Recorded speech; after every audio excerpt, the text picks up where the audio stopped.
Welcome back to your channel Kavitha's Ammu's. ഇന്ന് നമ്മൾ തൃശ്ശൂർ പള്ളിക്കുന്ന് ജോസേട്ടൻ്റെ വീട്ടിലാണ് നിൽക്കുന്നത്. ജോസേട്ടൻ്റെ ആട് കൃഷി, ആട് വളർത്തലിനെ പറ്റിയിട്ടാണ് ഇന്ന് നമ്മൾ പറയാൻ പോകുന്നത്. അപ്പോൾ ചെറുതായിട്ടുള്ള രീതിയിൽ ആട് വളർത്തുന്നവർക്ക് വളരെ നല്ല ടിപ്സുകളാണ് ചേട്ടൻ്റെ നിന്ന് കിട്ടുക. അപ്പോൾ എല്ലാവരും വീഡിയോ കാണാൻ സപ്പോർട്ട് ചെയ്യുക. നമുക്ക് വീഡിയോ കാണാം.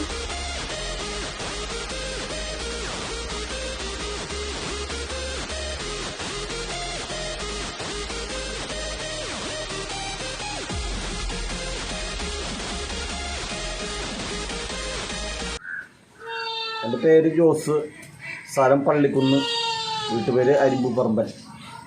ഞാൻ 10 വർഷത്തോളമായി, 15 വർഷത്തോളമായി ഏകദേശം ആടുകളെ വളർത്തി തുടങ്ങിയിട്ട്. പക്ഷേ ഈ മീനു എന്ന ആടിനെ ഇപ്പോൾ 2 വർഷത്തിന് മേലെ ഞാൻ ഇവിടെ നിർത്തിക്കും. മറ്റുള്ള ആടുകൾ വരുമ്പോൾ എനിക്ക് ഈ ആട് കച്ചവടമുണ്ട്. അപ്പോൾ ആടുകളെ വിൽക്കലും വാങ്ങലും ആയിട്ട് നിൽക്കണം. പക്ഷേ ഇവിടെ വിൽക്കാൻ എനിക്ക് താല്പര്യം തോന്നുന്നില്ല. കാരണം വെച്ചാൽ ഇത് അത്രയും കണ്ട് സ്നേഹിക്കുന്ന ആടാണ്. അതാണ് ഇവിടെ വിൽക്കാത്തത്. പാലുണ്ട്. അതുപോലെ തന്നെ കുട്ടികൾ ആദ്യത്തെ പ്രസവത്തിൽ മാത്രം പറഞ്ഞിട്ടുണ്ടായിരുന്നുള്ളൂ. പിന്നെ ഇപ്പോൾ 3 കുട്ടികളാണ്. ഒരു മുട്ടനും 2 കൊച്ചുകുട്ടികളും. ഇവരുടെ ആടിൻ്റെ പേര് മീനെന്നും, മുട്ടൻ്റെ പേര് പൊന്നെന്നും, കൊച്ചുകുട്ടികളുടെ പേര് ചിന്നും മിന്നും. അങ്ങനെ എല്ലാവർക്കും ഇപ്പൊ പേരുകളുണ്ടല്ലേ. അങ്ങനെ ഇപ്പൊ ഈ ആടുകളെ നോക്കല് മാത്രമാണോ, വേറെ എന്തെങ്കിലും ജോലി ചെയ്യുന്നുണ്ടോ? വേറെ ഓട്ടോ ഓടിക്കുന്നുണ്ടല്ലേ. പിന്നെ ഈ പൂപ്പൽ വാഷിന്റെ ഒരു മെഷീൻ ഉണ്ട്, അതിന്റെ ജോലിന്റെ അടുത്ത്. അപ്പൊ എല്ലാം കൂടി മിക്സഡ് ആണ്. അപ്പൊ അങ്ങനെ ആണ് എന്റെ ജീവിതം. എനിക്ക് 2 മക്കളാണുള്ളത്. ഒരു മകളുടെ കല്യാണം കഴിഞ്ഞു, മകൻ ജോലിക്ക് പോകുന്നുണ്ട്, വൈഫ് ഹൗസ് വൈഫാണ്. അപ്പൊ ചേട്ടൻ ഓട്ടോ ഓടിക്കാൻ പോകുമ്പോ വൈഫ് ഇവരെ പരിപാലിക്കില്ലേ? ഇപ്പൊ 4 ആടുകളെ മാത്രമാണ് നിർത്തണം. 4 ആടുകളോ? ബാക്കി അപ്പൊ എണ്ണം കൂടുമ്പോ കൊടുക്കാണോ? കൊടുക്കാറോ സാധി. അപ്പോ ആടുകൾക്ക് നല്ല വിലയും അതുപോലെ തന്നെ നല്ല ആടുകളെ കിട്ടാനും ഇല്ല.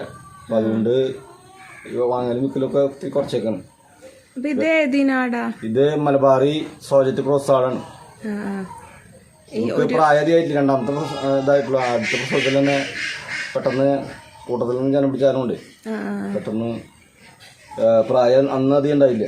നല്ല സ്നേഹാണല്ലേ അവൾക്ക്. ഇത്ര നാളായിട്ട് ഇപ്പൊ ഏകദേശം എത്ര ആടുകളെ വളർത്തി കാണും? ഏകദേശം കണക്കൂട്ടാണെങ്കിൽ ഒരു 100 ആടിന്റെ അടുത്തൊക്കെ ആയിക്കാണും. അപ്പൊ 4 ആടുകളെ വരെ വീട്ടില് നിർത്തുള്ളൂ. അത് നമ്പർ കൂടുമ്പോ കൊടുക്കൂലേ? അത് നോക്കാനുള്ള ബുദ്ധിമുട്ട് ഉള്ളതിന് നല്ല വൃത്തിയിൽ നോക്കാൻ വേണ്ടിയിട്ട് ബാക്കി കൊടുക്കില്ല. അപ്പൊ ആടുകളെ വളർത്തിയിട്ട് ഇപ്പൊ 10 കൊല്ലായെന്ന് പറഞ്ഞില്ലേ. അപ്പൊ ഇപ്പൊ ഇനി വളർത്താൻ തുടങ്ങുന്ന ആൾക്കാർക്ക് എന്തെങ്കിലും ഉപദേശം ഉണ്ടോ അവരെ വളർത്തുമ്പോ? ആടുകൾക്ക് അതായത് നമ്മൾ പറയുന്നത് വെച്ചാല് കറക്റ്റായിട്ട് തീറ്റ കൊടുക്കുക. അത് ഒരുപോലത്തെ തീറ്റ കൊടുക്കണം. മാറി മാറി തീറ്റ കൊടുത്താൽ കാര്യമില്ല. ഒരുപോലെ തന്നെ തീറ്റ കൊടുക്കുക. പിന്നെ ഒരു പ്രസവിച്ചിട്ട് 15 ദിവസം കഴിയുമ്പോൾ കുട്ടികൾക്ക് വിരമരുന്ന് കൊടുക്കുക. അതുപോലെ തന്നെ 1 മാസം 1.5 മാസമൊക്കെ ആകുമ്പോഴേക്കും വിരമരുന്ന് ആദ്യം കൊടുക്കണം. അപ്പോൾ 3 പ്രാവശ്യം കുട്ടികൾക്ക് വിരമരുന്ന് കൊടുക്കൽ കഴിഞ്ഞു ഇവർക്ക് അല്ലേ. ഇനി ഇവരുടെ വൃത്തിയുടെ കാര്യത്തിലൊക്കെ എങ്ങനെയാ? വൃത്തി നല്ല വൃത്തിയിലാണ് ഞാൻ നോക്കുക. കാരണം വെച്ചാൽ മേലഴുക്ക് വന്നാൽ അത്രയും ക്ലിയർ ആയിട്ടാണ് നോക്കുക. ഒരു മണം എന്ന് പറയുന്നത് ഇവർക്കുണ്ടാവില്ല. ഇവർക്കുണ്ടാവില്ല മണം. അപ്പൊ ആടുകളെ കുളിപ്പിക്കാൻ പറ്റൂല? കുളിപ്പിക്കാൻ പറ്റും. ആരും ചെയ്യാറില്ല മാത്രം. അതെ. ഞാൻ ആഴ്ചയില് ഡോക്ടർ പറഞ്ഞിട്ട് കഴുകണ്ടാണ്. പക്ഷെ ഞാൻ ആഴ്ചയിൽ 1 ദിവസം കഴുകും. അപ്പൊ മഴ നനയാൻ പാടില്ല എന്നൊക്കെ പറഞ്ഞു കേട്ടിട്ടുണ്ടല്ലോ. മഴ നനയാൻ പാടില്ലെന്ന്, പക്ഷെ നിരന്തരമായിട്ട് മഴ കൊള്ളാൻ പാടില്ലെന്നുള്ളൂ. ചാറിന് മഴയൊന്നും കൊണ്ടൊന്നും കുഴപ്പമില്ല. ഇല്ല അല്ലേ. പിന്നെ സ്ഥിരമായിട്ട് നനയുന്ന ആടുകളുണ്ട്, വെള്ളത്തിൽ നിന്ന് തിന്നുന്ന ആടുകളുണ്ട്. അപ്പൊ മഴ ഒരു പ്രശ്നമില്ല. അത് കാരണം സ്ഥിരം, അതായത് നമ്മളിപ്പോ നമ്മള് ഒരു സ്ഥിര അല്ലാത്തൊരു കാര്യം പെട്ടെന്ന് ചെയ്യുന്നെങ്കിൽ അപ്പൊ നമുക്കത് അതിന്റെ ദോഷം കാണിക്കും. അതുപോലെ തന്നെ ഈ ആടിനെ നോക്കല, ആട് വളർത്തല് ശരിക്കും നഷ്ടമാണോ ചേട്ടന്റെ ജീവിതത്തിൽ? ഇത് നഷ്ടം എന്ന് വെച്ചാൽ ഇപ്പത്തെ കണ്ടീഷനില് ലാഭം ഒന്നും പറയാൻ പറ്റില്ല, നഷ്ടം ഒന്നും പറയാൻ പറ്റില്ല. കാരണം വെച്ചാൽ ഒരേപോലെയാണ്.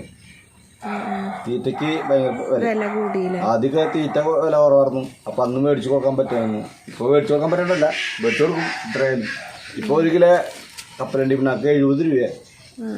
പണ്ടത് അത് 4 ദിവസത്തേക്കുള്ളവർക്ക് കഴിഞ്ഞ വർഷത്തേക്കാളും വില കൂടിയുണ്ട്. കഴിഞ്ഞ വർഷം എത്രക്ക് കിട്ടി? കഴിഞ്ഞ വർഷം 45, 46 അങ്ങനെ 50 അടുത്തൊക്കെ ഉണ്ടായുള്ളൂ. അത് 70 രൂപ കപ്പലുണ്ടായിരുന്നു. പിന്നെ ഞാൻ ഓട്ടോയില് കയറുന്ന സമയത്ത് എപ്പോഴും ഒരു അരിവാള് കാണാറുണ്ട് ഓട്ടോയില്. അതെന്തിനാ? അത് അരിവാള് ഞാൻ എന്റെ വാഹനത്തിൽ വെക്കും. എന്റെ അതായത് ഈ റോഡ് സൈഡിൽ കാണുന്ന നല്ല പുല്ല്, അതുപോലെ തന്നെ ഏതെങ്കിലും പറമ്പില് പാർട്ടികൾ പറയുകയാണെങ്കിൽ അരിഞ്ഞു കയറ്റി അവരെ സമ്മതത്തോടു കൂടി അരിഞ്ഞാണ് ഇവർക്ക് ഏറ്റവും പ്രധാനം. ഈ പ്ലാവിന്റെ ഇല എടുക്കുമ്പോ പച്ചലെടുക്കുമ്പോ ഭയങ്കര ചൊറിച്ചിലൊക്കെ ആയതുകൊണ്ട് അത് ഇപ്പൊ നമ്മളിങ്ങനെ പലരും ഇങ്ങനെ വിഷടിക്കുന്നുണ്ട് പുല്ലിനൊക്കെ. അപ്പൊ അതൊക്കെ എങ്ങനെയാ അറിയാ? ഇവര് അത് നമ്മൾ പരമാവധി നോക്കും. കാരണം വാട്ടുണ്ടാവും പുല്ലിന് ചെറുതായിട്ട്. ആദ്യം തന്നെ വാട്ടുണ്ടാവും. ആ വാട്ടുള്ള പുല്ല് അരിയില്ലേ. അപ്പൊ കൊറേ നീട്ട് മാറ്റി നല്ല പുല്ലാണ്, അതായത് ഫ്രഷ് ആയിട്ട് നിക്കണ ഇങ്ങനത്തെ പുല്ലൊക്കെയാണ് അപ്പൊ അരിയല്ല. ഇപ്പൊ ഇവൾക്ക് 3 കുട്ടികളല്ലേ? 3 കുട്ടികൾ.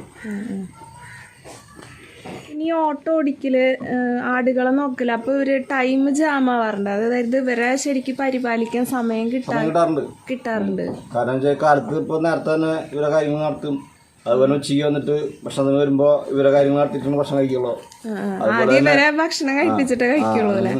അതുപോലെ തന്നെ വൈകിട്ടും ഇപ്പൊ ഇവരെ 3 ആള് പറഞ്ഞുണ്ട്. 3 ആദ്യം 2 കൊച്ചുകുട്ടികളെ വിട്ട് കുടിപ്പിക്കും. പിന്നെ 3ാമതാണ് മുട്ട കുടിപ്പിക്കുള്ളൂ. നന്നായിട്ട് നോക്കാൻ വേണ്ടിട്ടാവും ഈ ആടുകളുടെ എണ്ണം കുറച്ചേക്കണം. അല്ലെങ്കിൽ ഒരുപോലെ തീറ്റ കൊടുക്കാൻ പറ്റില്ല. അപ്പൊ ആദ്യം മുൻപ് എത്ര ആടുകളെ വരെ നോക്കിയായിരുന്നു? 7, 8, 9, 10 വരെ ആടുകളുണ്ടായിരുന്നു. ഞാൻ നിർത്തിയാണ്. കാരണം ഇനി ഇവൾക്ക് കൊടുക്കണ തീറ്റക്രമൊക്കെ എങ്ങനെയാ? ഇപ്പൊ നമ്മള് കൊടുക്കുന്നത് ഇവർക്ക് കൊടുക്കുന്നത് കപ്പലിന്റെ പിണ്ണാക്കും, ഈ ചോളത്തവിട്, ചോളപ്പൊടി, പിന്നെ ഉഴുന്നതവിട്. പിന്നെ നമുക്ക് കിട്ടണ ഉഴുന്ന് തവിട് എന്താ സാധനം? ഉഴുന്ന് തവിട് എന്ന് പറഞ്ഞ ഉഴുന്ന് പൊടിച്ചിട്ടുള്ള തവിടില്ലേ, അങ്ങനെ തവിടുണ്ട്. അത് ആടുകൾക്ക് കൊടുക്കുന്നുണ്ട്. അതാണ് കൊടുക്കും.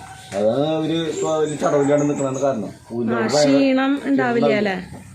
പിന്നെ ഇവർക്ക് ഇപ്പൊ ഇവള് പ്രസവിച്ചിട്ട് 3 മാസം കഴിഞ്ഞു. 3 മാസം കഴിഞ്ഞിട്ട് ഈ 3 മാസത്തിനുള്ളിൽ 2 കുപ്പി മറ്റേ ഇത് കഴിഞ്ഞു. ഈ പ്രസവിച്ച പെൺകുട്ടികൾക്ക് കൊടുക്കുന്ന പോലെ തന്നെ ഇവർക്ക് അത് കൊടുക്കല് കഴിഞ്ഞു. ഇത്ര നാളെ ഇവർക്ക് വേണ്ടിട്ട് ചെലവാക്കിയ ആ പൈസ ക്യാഷ് നോക്കുമ്പോ ശരിക്കും ലാഭമാണോ നഷ്ടമാണോ? ലാഭം ഇപ്പൊ 3 കുട്ടികൾ ഈ വർഷത്തിലായിരുന്നു. ഈ പ്രാവശ്യം 3 കുട്ടികളുണ്ടായതുകൊണ്ട് ലാഭമാണ് അല്ലേ? കാരണം ഒരു മുട്ടനെ കൊടുത്താൽ ഏകദേശം ഒരു 2-3 മാസം കൊണ്ട് കഴിഞ്ഞാൽ അവനൊരു 10,000 രൂപ 12,000 രൂപ വില മതി. 6 മാസം ആകുമ്പോഴേക്കും. ഇപ്പൊ പുതിയതായിട്ട് ഇങ്ങനെ ആട് പരിപാലിക്കണവർക്ക്, ആട് വളർത്തണവർക്ക് ഇങ്ങനെ ലാഭകരമായിട്ട് ഇത് മുന്നോട്ട് കൊണ്ടുപോകാൻ എന്തെങ്കിലും ടിപ്സ് പറയാനുണ്ടോ? പുതുതായിട്ട് ലാഭകരമായിട്ടുള്ളതെന്ന് വെച്ചാൽ കൂടുതൽ ഭാഗം നമ്മുടെ പ്രയത്നത്തിനോടുള്ള തീറ്റ കൊടുക്കണം. അതായത് പുല്ലായാലും പ്ലാവിൻ്റെ ഇലയായാലും അതുപോലെ തന്നെ വാഴ ഒക്കെ, മാവിൻ്റെ ഇല ഒക്കെ തീറ്റ കൊടുക്കാം. മാവിൻ്റെ ഇലയൊക്കെ തിന്നും. പ്ലാവിൻ്റെ ഇല അതുപോലെ തന്നെ വാഴയില, പിന്നെ നമുക്ക് കൊടുക്കാവുന്ന ഇലകളൊക്കെ കൊടുക്കാം. ഇവര് തിന്നാവുന്ന കാണിച്ചു കൊടുത്തു കഴിഞ്ഞാൽ തിന്നാവുന്ന ഇലകളുണ്ട്. തീറ്റി പഠിപ്പിക്കണം. അപ്പൊ ഇതിന് കൊടുക്കാൻ പറ്റാത്ത ഇലകളുണ്ടോ? കൊടുക്കാൻ പറ്റാത്ത ഈ ശീമകൊന്നര അധികം കൊടുക്കാൻ പാടില്ല. അതെന്താ? അത് കൊടുത്തു കഴിഞ്ഞാൽ വഴുവഴുക്കില്ല. ഇവർക്ക് തേട്ടി ആറാൻ കിട്ടില്ലേ? നമ്മള് മനുഷ്യന്മാരെ പോലെ ഭക്ഷണം ഇവര് അതിവേഗം കഴിക്കും. അതിവേഗം കഴിച്ചു കഴിഞ്ഞിട്ട് ഇവരെ വിശ്രമ സമയത്ത് ഇവര് വായിലേക്ക് വീണ്ടും ഈ ഭക്ഷണ സാധനം കൊണ്ടുവന്ന് ചവച്ചരച്ചിട്ടാണ് വീണ്ടും ദഹിപ്പിക്കാൻ വിട്ടുകൊടുക്കണം. അപ്പൊ അങ്ങനെയുള്ള ശീലങ്ങൾ ഇവർക്കുണ്ട്. നമ്മുടെ മനുഷ്യന്മാര് അങ്ങനത്തെ ചില മനുഷ്യന്മാരങ്ങനെ ചെയ്യും. അവർ ഭക്ഷണ സാധനങ്ങൾ വീണ്ടും വായിലേക്ക് കൊണ്ടുവരുന്നുണ്ട്. ചിലവര് 100 ആളെ 2 ആളെ ഉണ്ടാവുള്ളൂ. ആ ഒരു കഴിവ് ഇവർക്കാണ് ശരിക്കും. അത് ഇവർക്ക് മൃഗങ്ങൾക്കാണ് ഉള്ളത്. ആടായാലും പശുവായാലും കുത്തായാലും അവര് വിശ്രമ സമയത്ത് സാധനം തിരിച്ച് വരുത്തും. വായ വന്ന് ചവച്ചരച്ച് വീണ്ടും അതിനെ. അപ്പൊ ഈ ശീമക്കൊന്നയുടെ ഇല ഇപ്പൊ വഴുവഴുപ്പ് കാരണം അതാ. പിന്നെ അതുപോലെ തന്നെ നമ്മള് വിഷാംശമുള്ള ഉണ്ട്. തൊട്ടാവാടി, ശീമ തൊട്ടാവാടി എന്ന് പറഞ്ഞിട്ട് തൊട്ടാവാടി ഉണ്ട്. അത് തിന്നു കഴിഞ്ഞാൽ വയറ് വന്ന് നിർത്തും. അതെന്തിനാന്ന് വെച്ചാൽ അവർക്ക് ഇത് തേട്ടിയാറാൻ കിട്ടില്ലേ. അതിന് മുള്ളു. നമ്മളീ പുല്ല് കഴിക്കാനൊക്കെ ഇങ്ങനെ വിടുമ്പോ ഈ സംഭവം ഉണ്ടെങ്കിൽ നമ്മളെങ്ങനെയാ അറിയാ? അത് നമ്മളെ നിന്നിട്ട് ചീമത്തൊട്ടാടി എന്ന് പറഞ്ഞു കഴിഞ്ഞാൽ നമ്മളെ മേലെ കൊണ്ട് കഴിഞ്ഞാൽ അത് മുള്ളിരുന്ന പഴുക്കും. അത്ര അപകടകാരിയാണത്. ആടുകൾക്ക് അത് ഇവരിത് കാണുമ്പോൾ തിന്നും. പക്ഷെ നമ്മള് പരമാവധി ശ്രദ്ധിക്കണം.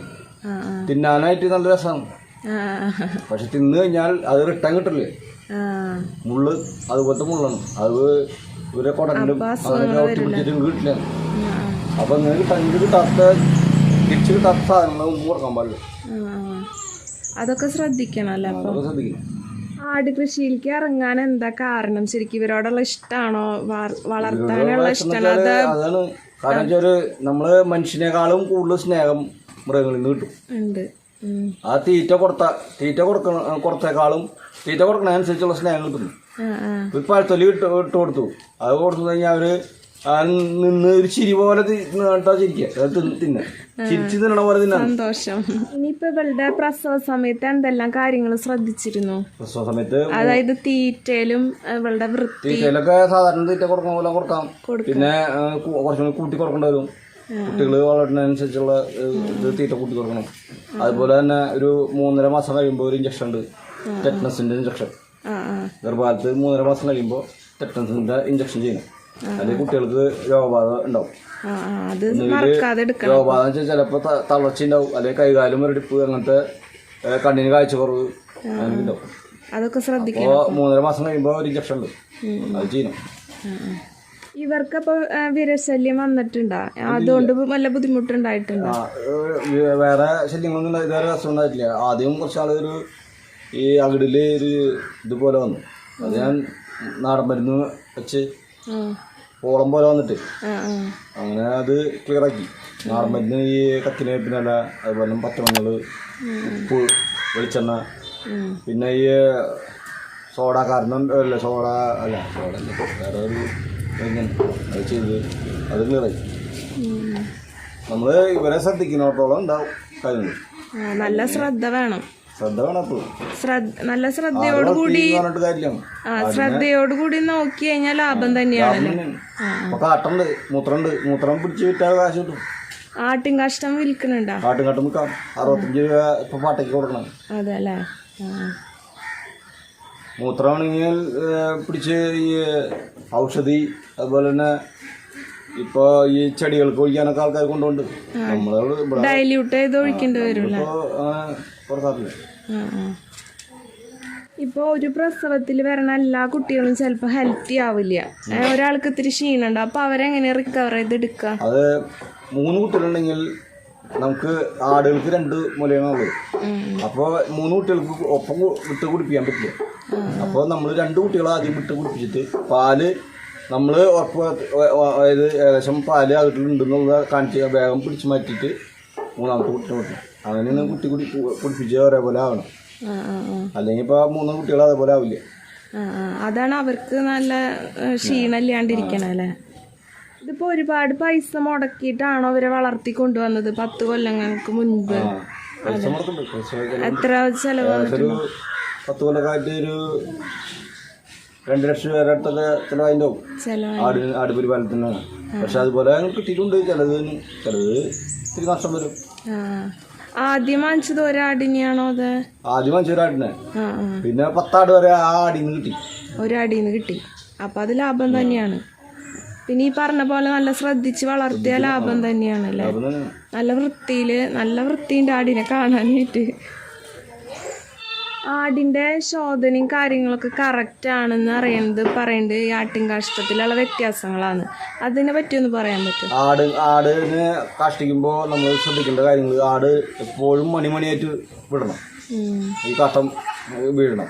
അത് നമ്മൾ ശ്രദ്ധിച്ചിട്ടുണ്ടെങ്കിൽ ചിലപ്പോൾ ഇങ്ങനെ ഈ ഞോള പോലെ കാട്ടുമ്പോൾ കൂടി പിടിച്ച് വീഴുന്ന സംഭവമുണ്ട്. അപ്പോൾ നമ്മൾ ശ്രദ്ധിക്കേണ്ടതെന്ന് വെച്ചാൽ വിര ശല്യം കൂടുതലുണ്ട് എന്നുള്ളതാണ് അപ്പം അറിയാം. അപ്പോൾ അതുകൊണ്ട് പെൻഡാപ്ലസ് കണക്ക് ഗുളിക വെച്ച് കൊടുത്തു കഴിഞ്ഞാൽ പെൻഡാപ്ലസ് അത് കൊടുത്തു കഴിഞ്ഞാൽ ശരിയായിക്കോളും. അത് മെഡിക്കൽ ഷോപ്പിൽ പറഞ്ഞാൽ വിരക്കുള്ള മരുന്ന് എന്ന് പറഞ്ഞാലും ആടിനുള്ളത്. ആടിനെ മാത്രമാണോ വളർത്തിയത്? അത് ഇതിനു മുന്നേ വേറെ എന്തെങ്കിലും വർഷങ്ങൾക്ക് മുൻപ് അല്ലേ? കാറ്റിൽ ഷോയില് 3rd പ്രൈസും ഫസ്റ്റ് പ്രൈസ് കുട്ടിക്കും കിട്ടിയിട്ടുണ്ട് മുൻപ്. അപ്പൊ വിന്നറാണ്. സമ്മാനമായിട്ട് കിട്ടിയത് ഹോൾഡ് മോർ എന്ന് പറഞ്ഞിട്ടൊരു തീറ്റയാണ്, ഒരു ചാക്ക്. അതെ, എത്ര വർഷങ്ങൾക്ക് മുൻപാ? ഒരു 25 വർഷമൊക്കെ ആയല്ലോ. അതെ അല്ലേ, ഏകദേശം.